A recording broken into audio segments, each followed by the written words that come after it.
Lenny Today Updates News.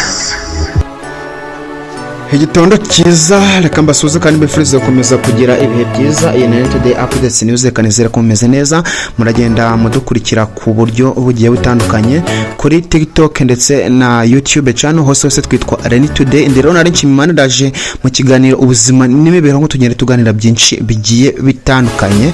Yes of course, uyu munsi ni kwa mbere. Niba wateguye urugendo, hari ibintu bibiri utagomba kwibagirwa. Ikintu bita ikote cyangwa umutaka ugomba kubyibuka, kubera ko turi mu bihe bishobora gutungura ukajya kubona imvura iraguye.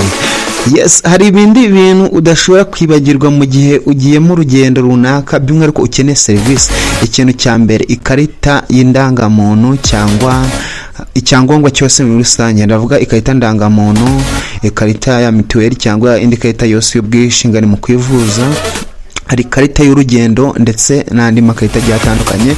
Ikintu cya kabiri ugomba kwitwaza ni telefone. Telefone nkaho bidahagije, telefone irimo ama-inite, telefone irimo nimero y'umuntu ushaka, noneho nawe ukagerageza kubahiriza igihe. Ibirenze ibyo rero, ikintu ugomba kwitwaza mu gihe ufite urugendo ni amafaranga ngo ahakubise haroroha. Yes, duhure kuri Lenny Today YouTube channel. Ndero nari nshimimana, umunsi mwiza, uwa mbere mwiza. Today is another day. Lenny Today Updates News.